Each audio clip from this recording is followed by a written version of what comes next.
First, giving a child too much is basically giving them all the things that cost money. Toys, clothes, new cell phones with added gadgets, basically anything kids ask for.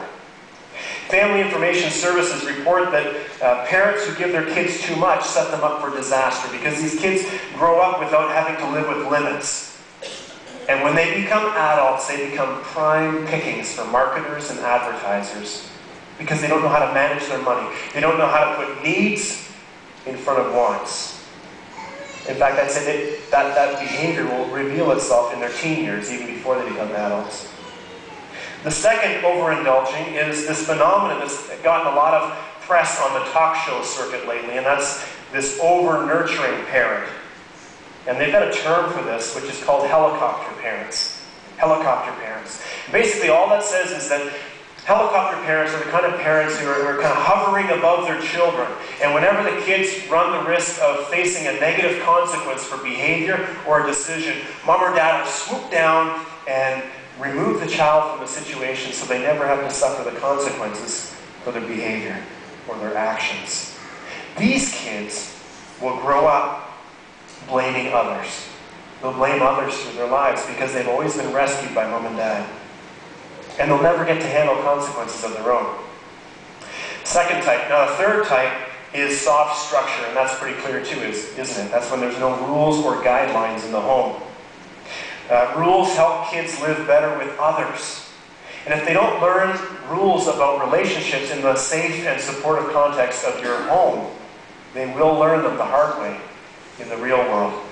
So we can set them up for success by giving them rules and guidelines. Because if we don't, we'll become adults who fail in all of their most important relationships. Now, I'm sure that all of us parents, if we were honest, would say that, you know what? At times, we've made mistakes in all of these areas, all three of these areas.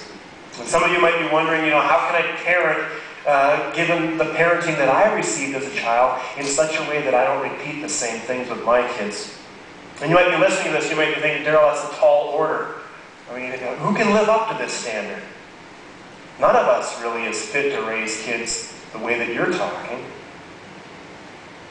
Barb and I have dozens of conversations each week about how to handle specific situations with our kids. And believe me, there are days when we are concerned that our parenting is going to land them on a therapist's couch someday in the future. We're not striving for perfection, but we're striving to be the absolute best parents that we can be with the children that God has entrusted to us. And we struggle, don't we, parents?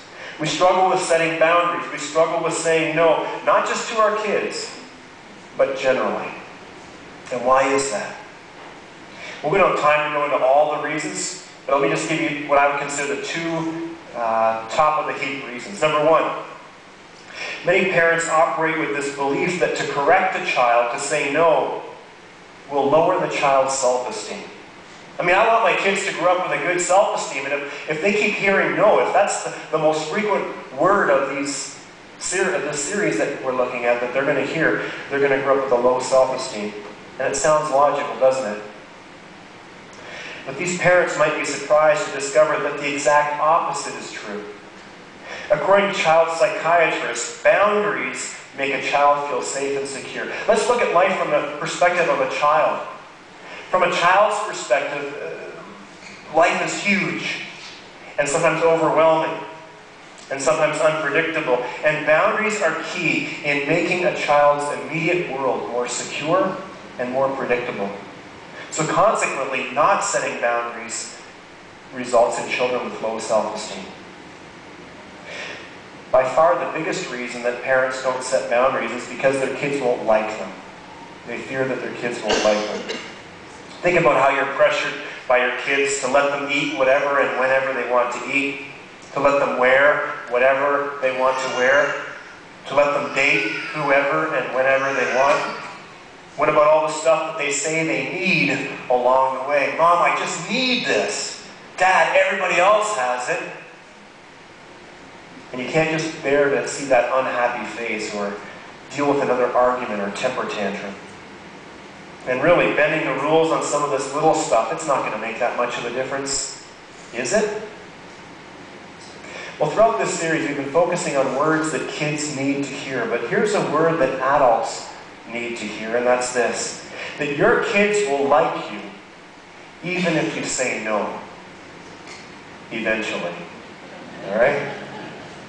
David Stahl, who has years of experience as a youth director, puts it bluntly in his book. He says this: if your relationship with a child hinges on that word, the word no, then you have deeper issues that need to be addressed, such as what might be going on with your own self-esteem.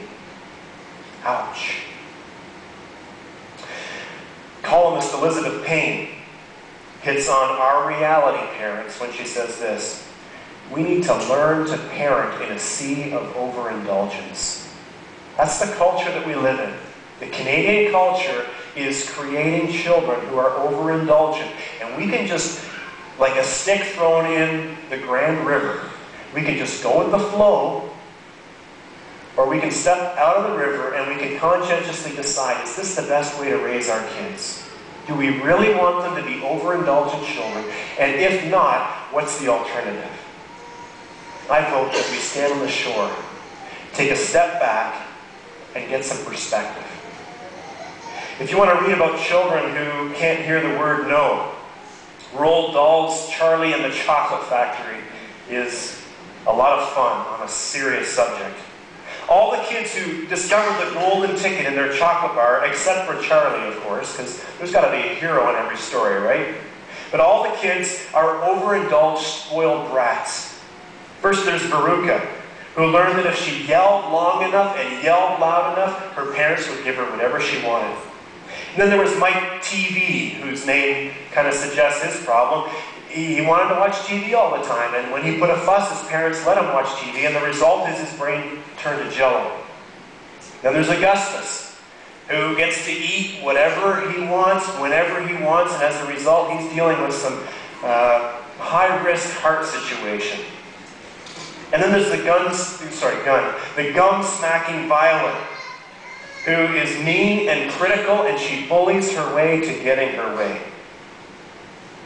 This famous children's book, which has been in a movie format twice now, I believe, feels almost like a how not to raise your kids guide. And the one consistent parental flaw in each of these four children's cases are parents who don't say no. No. But long before there was Charlie and the Chocolate Factory, the Bible provided a characterization of children who grew up without boundaries. In 1 Samuel, one of the early books in the Old Testament, we meet a man named Eli, who served as a high priest for the Lord. A very important job. And as you read in the early chapters, 1 Samuel 1 and 2, you get the distinct impression that while Eli may have been a decent priest, he was a poor parent. I'm going to pick up reading at chapter 2, verse 12. God's Word. Now the sons of Eli were scoundrels who had no respect for the Lord or for their duties as priests. Before I move on to the juicy details of how wicked they were and what exactly they were doing, I want to pause right there, because the reader here is communicating, or sorry, the author is communicating with the reader. That would be you and me. And there's something that should stand out here. Who are the people being described here? They're Eli's sons. But at this point in the story, we aren't even given their names. And I don't think that that's a trivial detail that the author forgot to tell us the names of the sons. I think the names of the sons are omitted here at this point in the story, because whatever these sons were going to be guilty of, whatever their charge would be, the father, Eli, was going to bear some responsibility. The father, the parent, would have some culpability for what was going on in that family situation. Continuing on in verse 13 and following. Whenever anyone offered a sacrifice, Eli's sons would send over a servant with a three-pronged fork. While the meat of the sacrificed animal was still boiling, the servant would stick the fork into the pot and demand that whatever it brought out be given to Eli's sons. All the Israelites who came to worship at Shiloh were treated this way. Sometimes the servant would come even before the animal's fat had been burned on the altar. He would demand raw meat before it had been boiled so that it could be used for roasting. The man offering the sacrifice might reply, "Take as much as you want, but the fat must be burned first." And then the servant would demand, "No, give it to me now, or I'll take it by force." Now, in effect, two things were happening here. Number one, Eli's sons were interrupting people even as they were offering their sacrifices to God.